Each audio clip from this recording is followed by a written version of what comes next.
Welcome to Learn English Speaking. Let's talk stories. Here we bring you amazing stories to improve your English fluency. Don't forget to like, share, and subscribe for more exciting lessons. Let's learn together. Somerset needed to know if the fingerprints he had found matched those of a known criminal. He and Mills watched the computer operator as he began to search. "I've known this to take as long as 3 days," the operator said. "So why don't you wait outside?" Outside the computer room was an old sofa. Somerset sat down and looked at his watch. It was 1:20 a.m. Mills got a can of Coke from a machine and sat next to Somerset. "You think our guy is crazy and asking for help? Is that his problem?" Mills asked. "No, I don't think so. It doesn't fit. I don't think he wants us to stop him. Not until he's finished." "I don't know. There are plenty of people doing things they don't want to do because they have voices in their heads telling them to do bad things." Somerset shook his head. "Not this guy. He may be hearing voices, but these murders were well planned. He's not going to stop until he's finished what he wants to do." Mills said nothing. He drank some Coke, looking at Somerset. "Something wrong?" Somerset asked. "Why is it that nobody believes you're going to retire?" Somerset didn't know how to answer this, because sometimes he didn't believe it himself. Instead, he said, "You meant what you said to Mrs. Gould tonight about catching this guy, didn't you?" "Of course. I could never say that to her. I've seen too many killers plead madness. The ones that can pay get a lawyer like Gould to defend them, and a lot just disappear. They kill for a few weeks or months, and then we never hear from them again. I can't think the way you do. That's why I'm going." "If you think that, then what are we doing? Tell me." "We just get all the facts, all the evidence.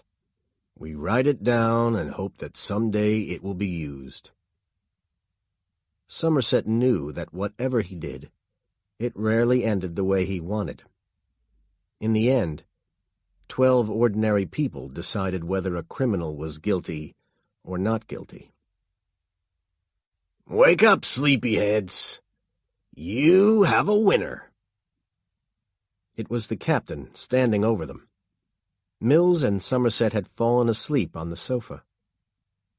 Mills looked at his watch. It was 6:25 a.m. "Never enough sleep," he thought. "Here's your man." The captain showed a photo to Mills and Somerset. It showed the thin face of a young man with long, stringy hair and lots of rings in his ears.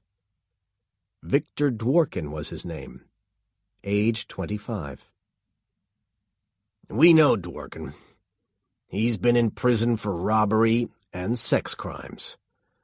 The last time he was in trouble with the police, his lawyer helped him go free. That lawyer was Eli Gould, Mr. Greed." Mills's eyes lit up. "That's our link," he said. "Wait. Nobody has seen or heard from Dworkin for months. But we do have an address, and we're checking it now."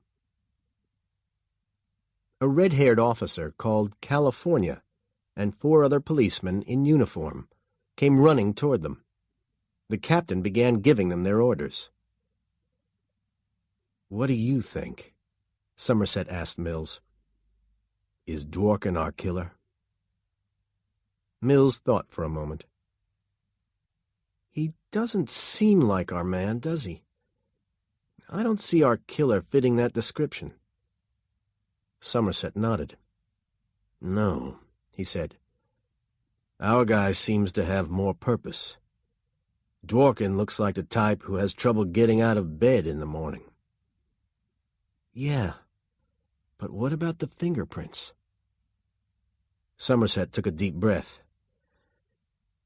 Yes, they're his.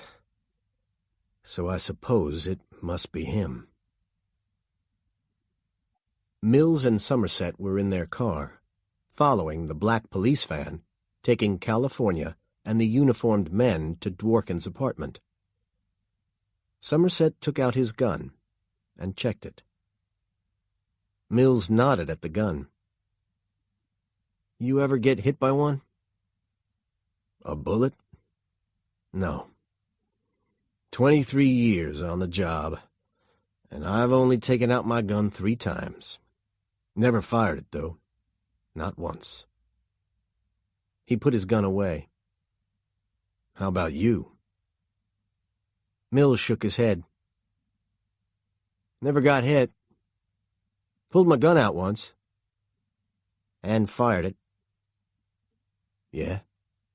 Yeah. It was my first time on something like this. The guy had killed his wife. I didn't think he was the kind who would shoot at the police. But when we broke through the door, he was holding a gun on a cop outside the window. He fired once. I fired 5 times. How did it end? Asked Somerset. Mills thought for a moment. He changed the story a little because he felt so guilty. I killed him. The other cop was hit in the leg. He wondered if he should tell Somerset what really happened to Rick that night. So, how did it feel, killing a man? I thought that it would be bad, you know. But that night I slept well. But that was only because he hadn't known about Rick then. Later, when he knew that Rick would never walk again, he didn't sleep so well. He still didn't. Somerset was thoughtful for some time. Then he said, Well, I've been lucky so far. I never killed anyone. Mills just nodded. Would today be like that night? He wondered. Would Somerset get shot because Mills was too slow? No way, he thought. He wasn't going to let that happen again. The van stopped in front of them. This was Dworkin's apartment block. The uniformed police ran into the building. Somerset and Mills followed them in. Mills's mouth was dry. It had been just like this when Rick was shot. He pulled out his gun as they climbed the stairs. On the 3rd floor, they stepped over a man who was so drunk he couldn't move. Then they got to Dworkin's apartment. California waved everyone back to make room for the 2 men breaking down the door. Move! California shouted as the door broke open. Police! He shouted as he pushed through the broken door, holding his gun. Police officers! When Mills finally got inside, he saw that the apartment was small, dirty, and very dusty. The uniformed cops were everywhere. In here! California shouted. Mills moved fast to get into the bedroom first. There was a body, under a dirty sheet, lying on a small bed. California moved slowly toward it, his gun in both hands. Mills had both hands on his gun, too. All he could think of was that Dworkin might have a gun under the sheet. He might shoot California, just as Rick had been shot. Good morning! California shouted. The body didn't move. "Get up!" California shouted again. "I said get up! Now!" Somerset looked in from the door. There was a terrible smell inside. Sloth was written on the wall above the bed. California lifted the sheet. Then everyone could see that Dworkin wasn't going to shoot. The body was tied to the bed. It was so thin that there seemed to be nothing but skin and bones. A bandage was tied over his eyes. Somerset took out a photo of Dworkin. "Is it him?" Mills asked. "Yeah, it's him." California pointed with his gun at the man's right arm. The hand had been cut off at the wrist. Mills kept shaking his head. He couldn't believe what he saw. "Oh, no, no," he was saying. One of the policemen showed Somerset some photos pinned to the wall. They showed Dworkin tied to the bed. Each one had the date written under it, and in each one the body was thinner. "There are 52 of them," the policeman said. "I counted." Somerset pointed to the date on the first photo. "Exactly 1 year ago today," he said. "What kind of man is this killer?" Suddenly, a loud noise came from the body. California jumped back and fell over a chair. "He's alive!" he shouted. Dworkin's mouth was open, and his lips moved a little. A strange sound came from his throat. "He's alive!" said California again. "Get an ambulance! Now!" Somerset and Mills were back in the office that afternoon. Somerset looked as if he had the weight of the world on his shoulders. It annoyed Mills. Somerset wasn't the only cop on this investigation. "I want to catch him too," Mills said. "You know that. I want to hurt him." Somerset picked up some papers. "Did you read this?" he asked. The money for Dworkin's apartment was paid regularly. The killer planned and worked hard to keep Dworkin alive so long. Exactly a year to the day. And he paid for his apartment.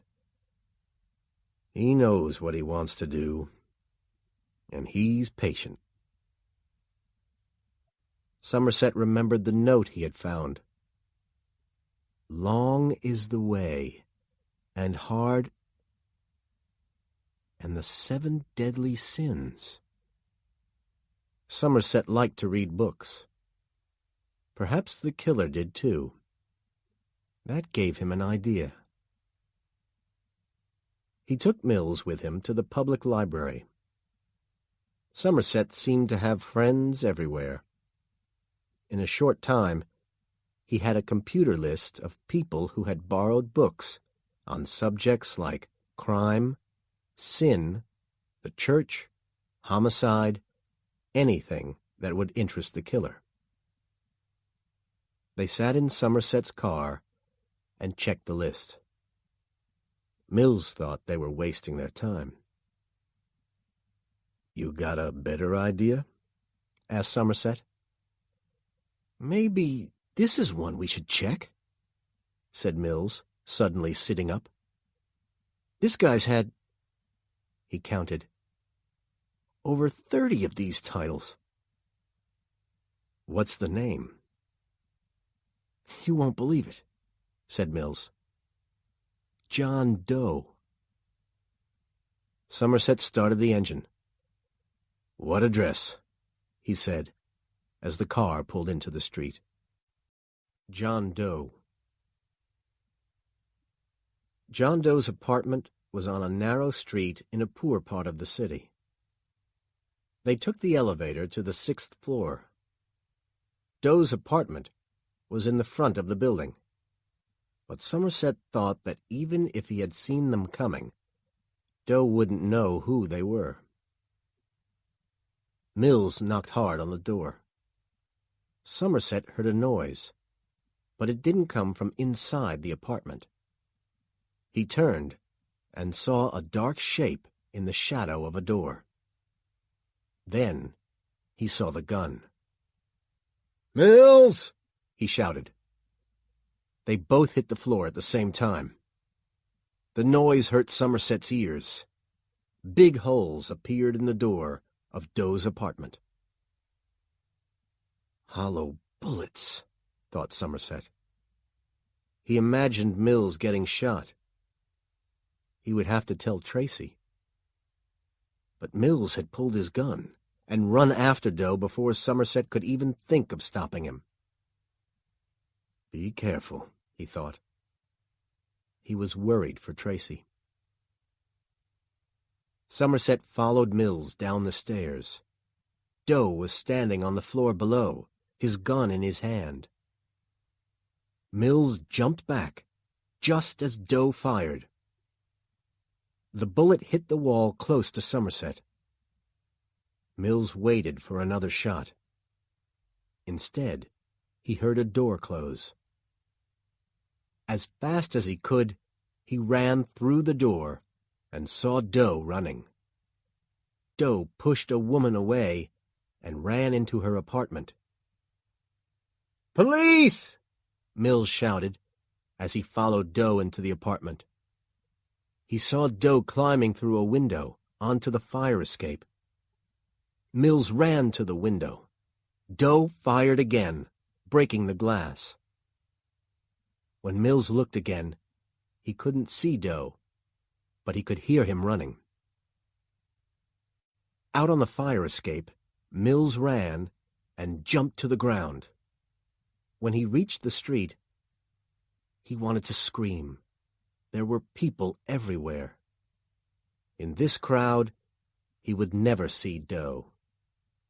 Then, suddenly, impossibly, he saw him.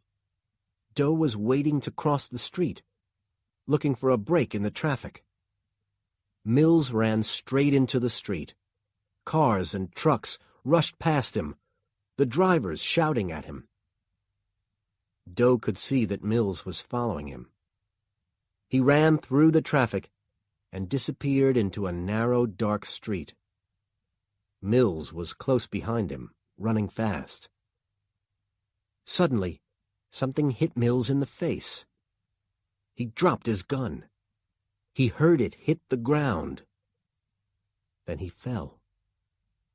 The pain made him weak. A board, he thought. A piece of wood. He didn't see it coming, but that was all he could imagine. Doe had hit him with a board. He was sure that his nose was broken. He was coughing blood, trying to open his eyes. He saw a pair of legs and a hand picking up his gun. He tried to reach it and get it back, but the pain was too bad. Then he could feel his own gun pressed against his face.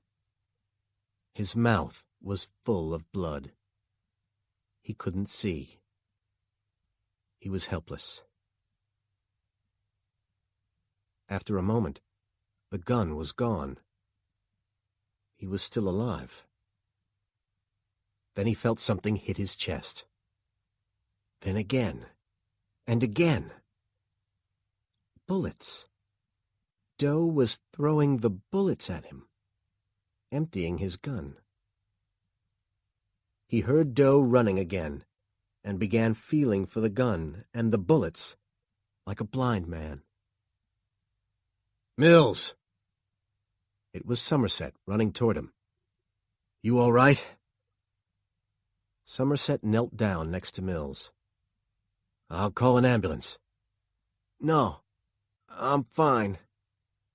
Mills got to his feet. "What happened?" Somerset wanted to know, but Mills was too angry to talk. He wiped the blood from his eyes and ran past Somerset as fast as the pain led him. Somerset tried to keep up with Mills, tried to get him to tell what had happened. But Mills was too angry. He was going to do something stupid. Somerset knew it. The broken door of Dough's apartment opened easily. Inside, everything was dark, because the walls were painted black. So were the windows. The living room had only a lamp and a chair in it. The next room they looked into was also painted black. There was one small bed with a dirty sheet on it. In the middle of the room was a small desk and a lamp. Inside the desk were neat rows of empty medicine bottles and boxes of bullets. Mills saw that some of the bullets were the hollow type that are called cop killers. In a corner of the room was a small table. On it, there was a careful arrangement of things around a large glass jar. In the jar was a human hand. Victor Dworkin, thought Mills. Oh, man. Mills found the bathroom. It had only a soft red light. Doe had made it into a photographic darkroom. Film hung all around.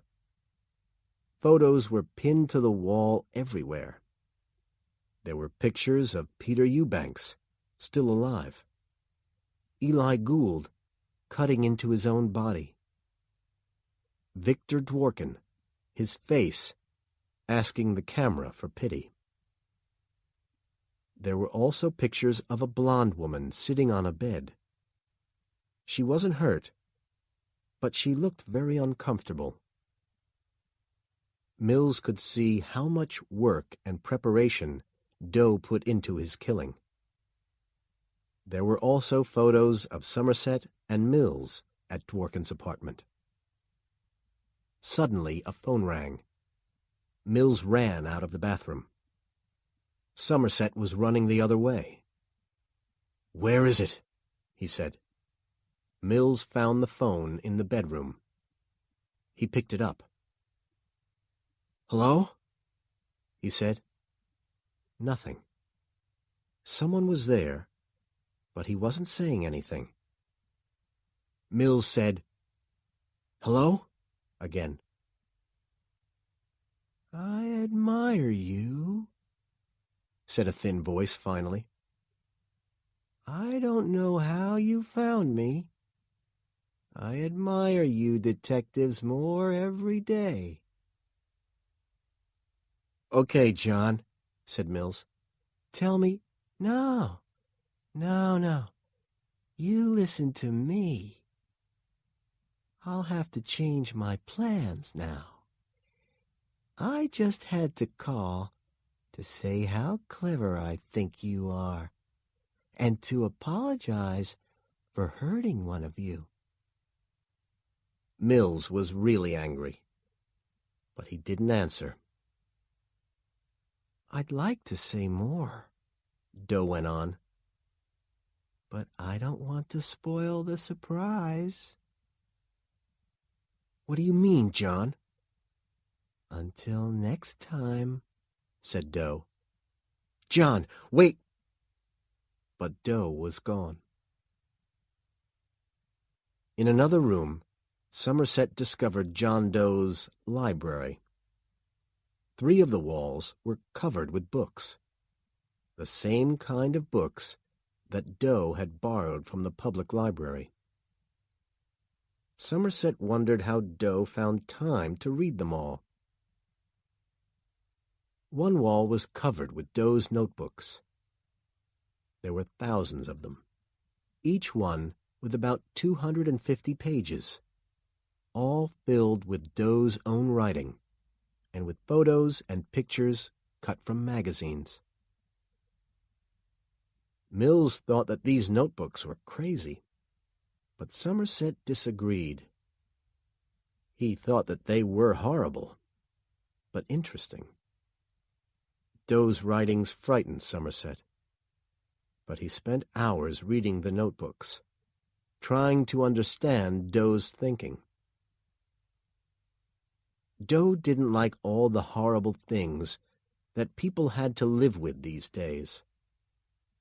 Somerset agreed with Doe about a lot of this. That was why he wanted to retire and live in the country. But Doe wanted to change things. The problem was that Doe was also horrible. Murdering people couldn't make anything better. Mills came into the room where Somerset was reading. "Does he say anything about the murders?" he asked. "No, I haven't found anything yet," said Somerset. "Do you have anything new?" Mills showed him a photo of a blonde woman standing on a street corner. "There are pictures of her in the bathroom, with other pictures of Doe's victims." Having your picture taken by Doe wasn't a good sign. "Any idea who she is?" asked Somerset. Mills shook his head. "Whoever she is, she caught Doe's eye." "Better check it with the office," said Somerset. "Maybe they know who she is. Perhaps we'll get lucky and find her while she's still breathing." Somerset looked at his watch. It was past 11. "Better go home now and get some sleep," he said. Chapter 5. Lust.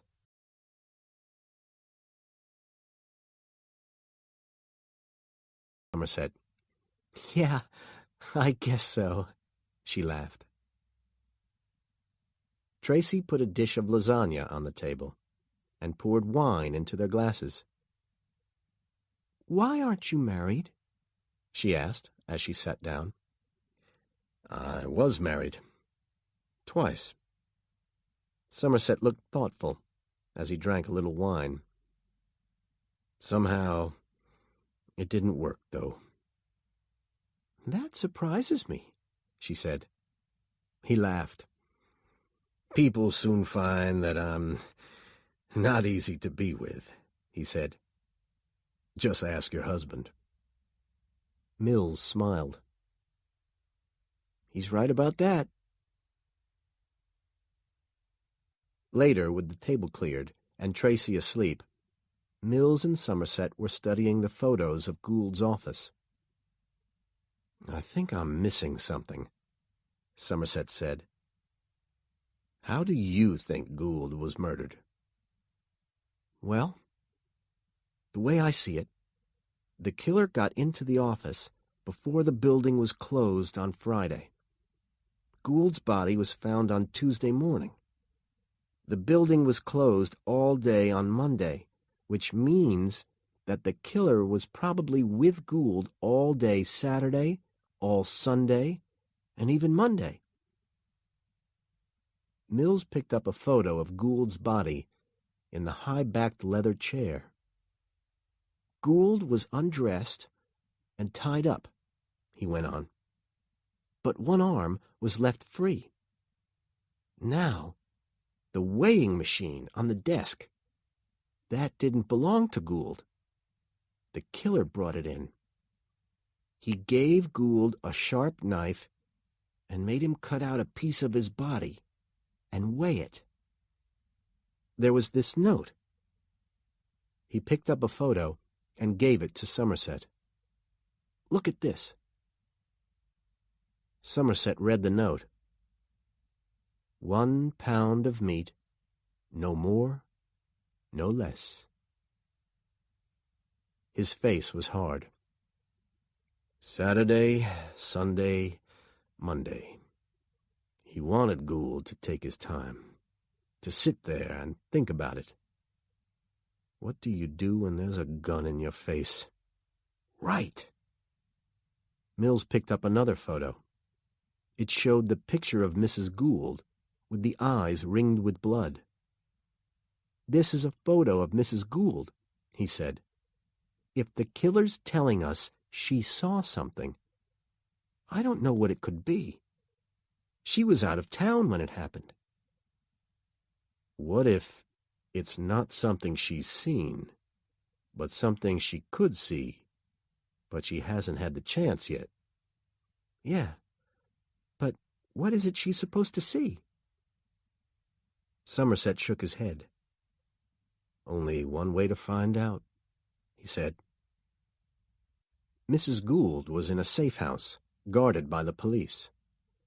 When Mills and Somerset walked in, Mills thought that it looked like a place where someone might go to kill himself. Mrs. Gould was sitting on the bed, crying. "I'm sorry to come here so late, Mrs. Gould," Mills said, "but—" "It's all right. I haven't slept since—" She began to cry again, holding her hand over her mouth, as if to stop herself. Mills took out the photographs. "Mrs. Gould," he said, "I need you to look at these again, and tell me if there's anything that seems strange or in the wrong place, anything at all." But she wouldn't look. "I've looked at them 1,000,000 times," she said. "I don't want to see them again. Ever." Mills hated to see women cry, but he knew he had to do this. "Please, Mrs. Gould, anything at all. Take your time. Please." "There's nothing there," she said. She wouldn't look at the photos again. "There's something there that we're not seeing," said Mills. "You're the only one who can help us now. We need your help if we're going to get the person who did this." "All right," she said. She took the photos and started to look at them, but too quickly, Mills thought. She stopped at one picture and looked again. "What do you see?" asked Mills. "The painting," she said. The photo showed the desk with the big modern oil painting on the wall behind it. "What about the painting?" Mills asked. She looked up at him, as if he had done something wrong. "Why is it upside down?" she asked. Somerset took the photo from the woman's hand and looked at it. "Upside down?" he said.